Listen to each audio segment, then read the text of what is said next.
चांदपूर गावात 3 पक्क्या मैत्रिणी संजना, आराध्या आणि आयुषी राहत होती. त्या तिघी एकाच शाळेत एकाच वर्गात शिकत होत्या. शाळा सुटल्यावर एकत्र बाहेर पडायच्या. ते बघ, आपले बर्गरवाले काका आले. हे अगदी वेळेवर येतात नेहमी. त्या तिघी बर्गरवाल्याकडे गेल्या. बोल संजना, तू काय खाणार आहेस? बर्गर, मोमोज की पाणीपुरी? तेवढ्यात तिथे उभी असलेली दुसरी मुलगी मध्ये बोलली, अरे ती बिचारी काय बोलणार आहे? ती बिचारी तर तुमच्या दोघींच्या जीवावरच तर बर्गरवाल्या काकांकडे इथे येऊन खाते.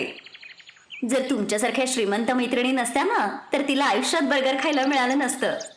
हे ऐकल्यानंतर आराध्या आणि आयुषी हसल्या आणि त्या मुलीकडे गेल्या. तुम्ही दोघी जणी माझ्याकडे का आल्या?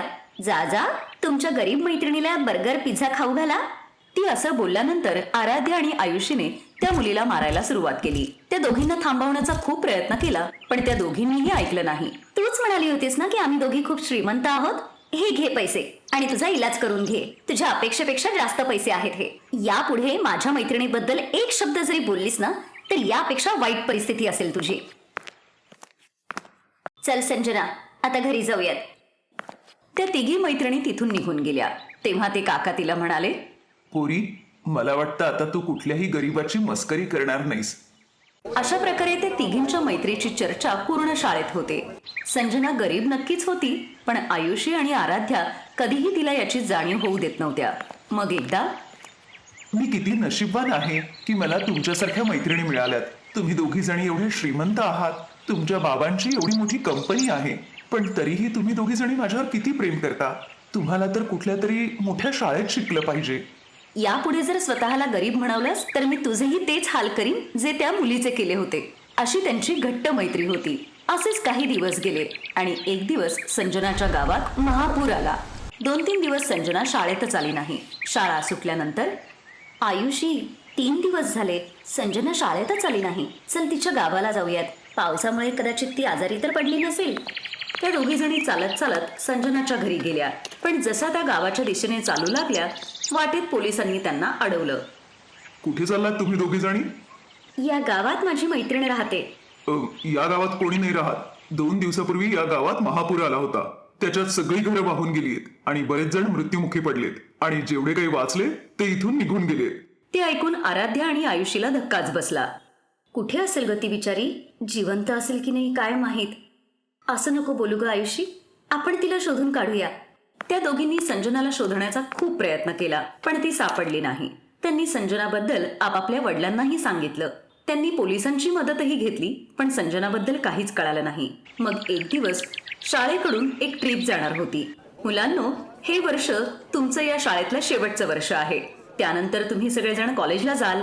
त्यामुळे हे वर्ष आठवणीत राहण्यासाठी आपण सगळेजण टूरवर चाललो आहोत, तेही उत्तराखंडमध्ये. सगळी मुलं खुश झाली, पण आराध्याची अजिबात इच्छा नव्हती. आराध्या, जाऊया ना, आपला थोडा मूडही चेंज होईल.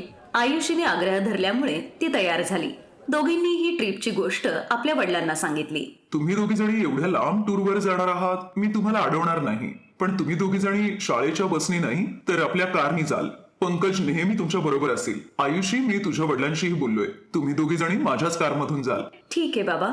दुसऱ्या दिवशी त्या उत्तराखंडमध्ये पोहोचल्या. आयुषी, ती बघ, ती जी बकरीला चारा देतीये, ही तर आपल्या संजनासारखी दिसतीये. त्या दोघी जणी त्या मुलीकडे जातात. ती दुसरी कोणी नसून संजनाच होती. संजनाने त्या दोघींना पाहिलं. तिघींचाही आवाज दाटला. तिघींनाही खूप काही बोलायचं होतं, पण आवाजच फुटत नव्हता. तुला माहिती, आम्ही कुठे कुठे शोधलं असेल तुला. अचानकच गायब झालीस तू. सगळे सांगते तुम्हाला. जवळच माझं घर आहे. याल तुम्ही? का नाही येणार? हा, चल आत्ताच जाऊया. तिघी जणी कारमध्ये बसून संजनाच्या घरी गेल्या. तिचं घर खूप मोठं नव्हतं. संजनाच्या आई वडिलांनी खिडकीतूनच त्या कारला बघितलं आणि ते खूप घाबरले. एवढी मोठी कार आपल्याच घराच्या बाजूने येतेय.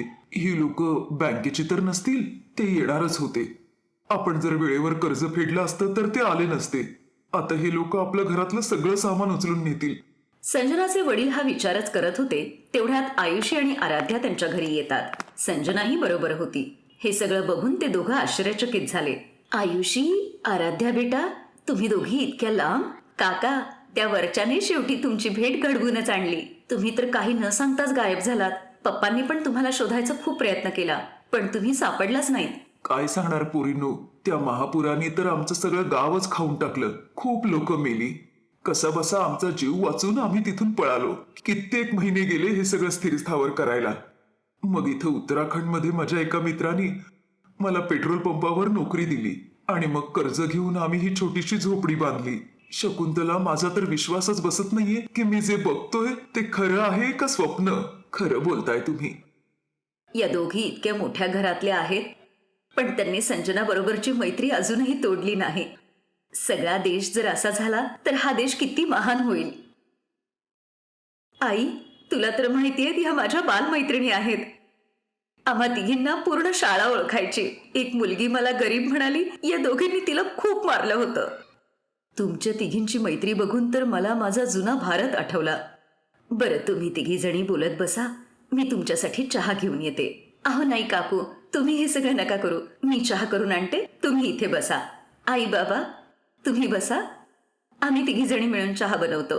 मग तुम्ही सांगा की चहा कसा झालाय ते. हो काकू, आम्ही तिघी जणी असताना तुम्ही का बरं चहा बनवाल.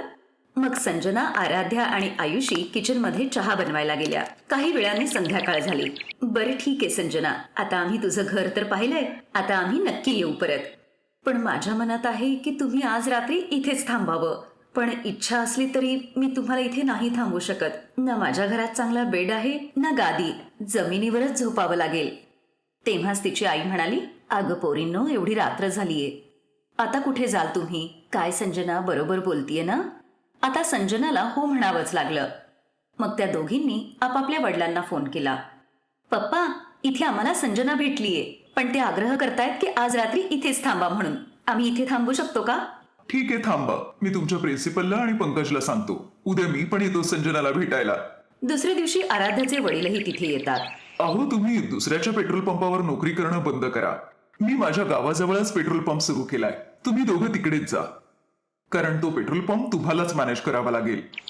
मग काही दिवसांनी ते लोक आपल्या जुन्या गावी परत आले.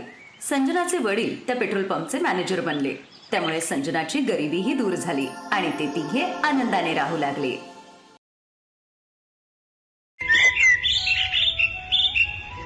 पारू 10 वर्षांची निरागस मुलगी होती. तिच्या डोक्यावर केस उगवत नव्हते, त्यामुळे ती टकली होती. आजूबाजूचे लोक, नातेवाईक आणि शाळेतले सगळे विद्यार्थी पारूला टकली म्हणून चिडवायचे. त्यामुळे पारू बिचारी खूप दुःखी व्हायची. हे बघ पूजा, माझ्या आईने काल माझ्यासाठी नवीन हेअर क्लिप्स आणल्या. अरे वा शीतल, या हेअर क्लिप तर खूप छान आहेत. माझ्यासाठी पण अशा हेअर पिन्स आणशील का. हो हो, का नाही. अगं अगं हळू बघ, खाली पाडल्यास ना. ए टकले, इकडे ये. हो येते. या हेअर क्लिप्स उचलून दे. थँक्यू. अच्छा, तुला हवे असतील तर तुझ्यासाठी पण एक सेट मागवू. नाही, मला नकोय. तू पण वेडीच आहे शीतल. ही टकली तिच्या केसांना हेअर क्लिप कशी लावेल. ही तर टकली आहे, टकली. अरे, मी तर विसरूनच गेले होते की ही तर टकलीच आहे. तेव्हाच तिथे क्लास टीचर येते आणि सगळी मुलं उभी राहतात. गुड मॉर्निंग मुलांनो. आज तुमच्यासाठी एक खास न्यूज आहे माझ्याकडे. आपल्या स्कूलमध्ये एक खूप मोठ्या लेवलचं फॅशन शो होणार आहे. त्यामुळे तुम्ही सगळेजण आता तयारीला लागा. Wow, fashion show. मग तर मीच सगळ्यांपेक्षा जास्त सुंदर दिसणार आहे. यार शीतल, तू तर खूपच घमेंडी आहेस. आम्ही पण तर सुंदर दिसू शकतो ना. तू फक्त तुझाच विचार का करतेस. मला नाही आवडलं तुझं हे वागणं.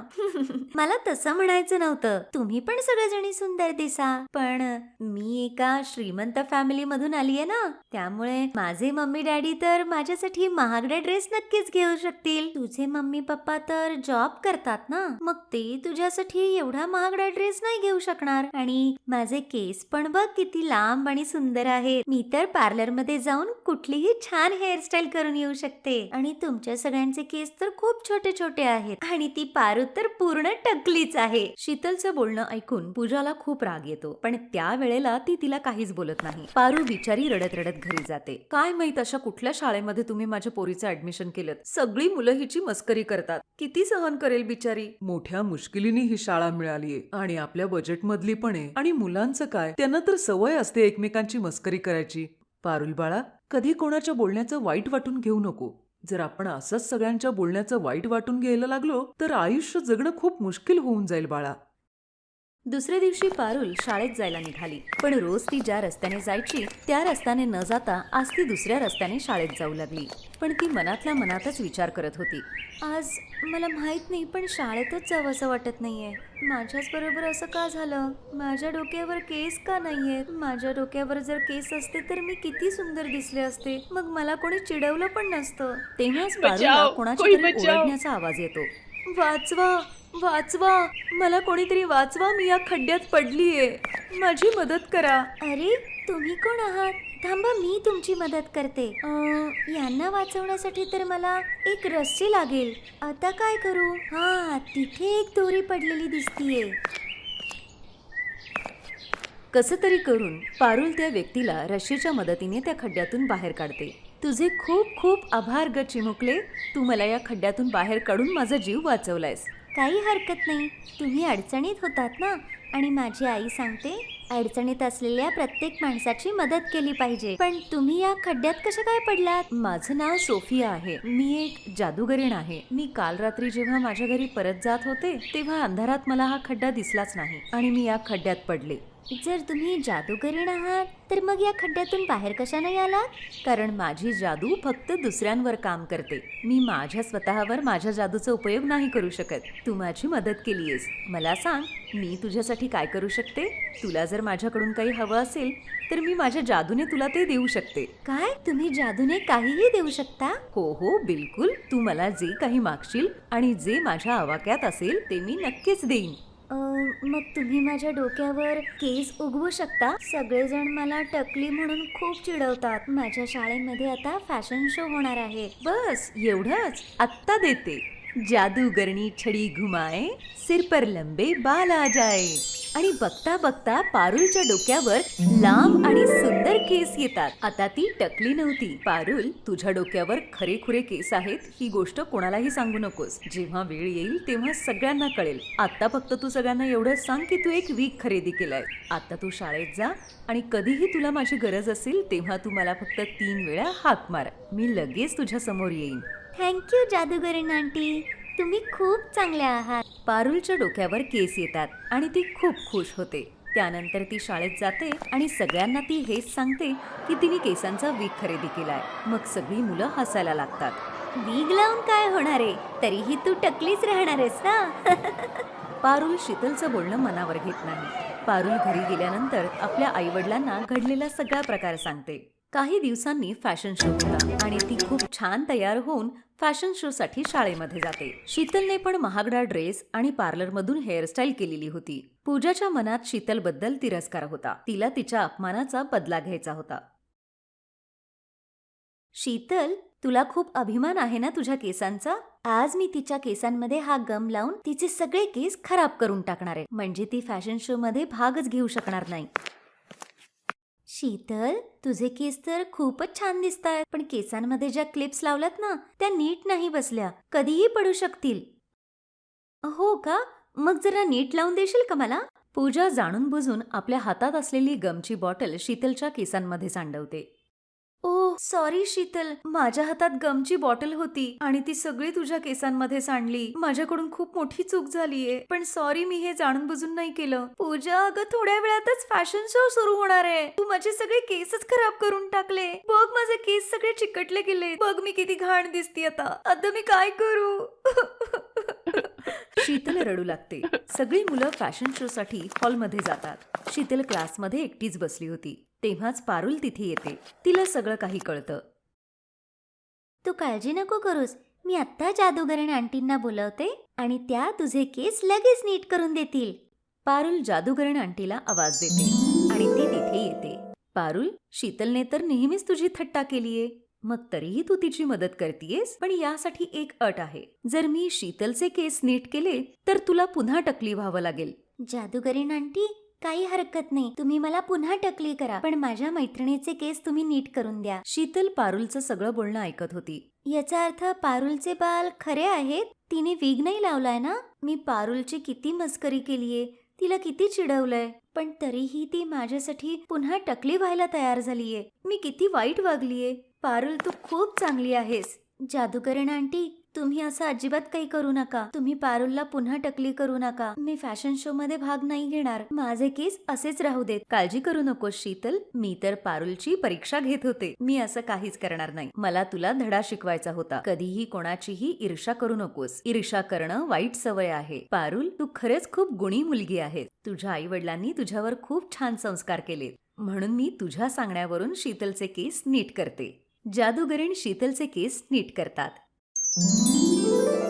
मला माफ कर पारुल. मी नेहमी तुझी थट्टा मस्करी केली. माझी मैत्रीण पूजाच माझ्याशी वाईट वागली. मी सगळ्यांना सांगीन की तू खूप चांगली आहेस.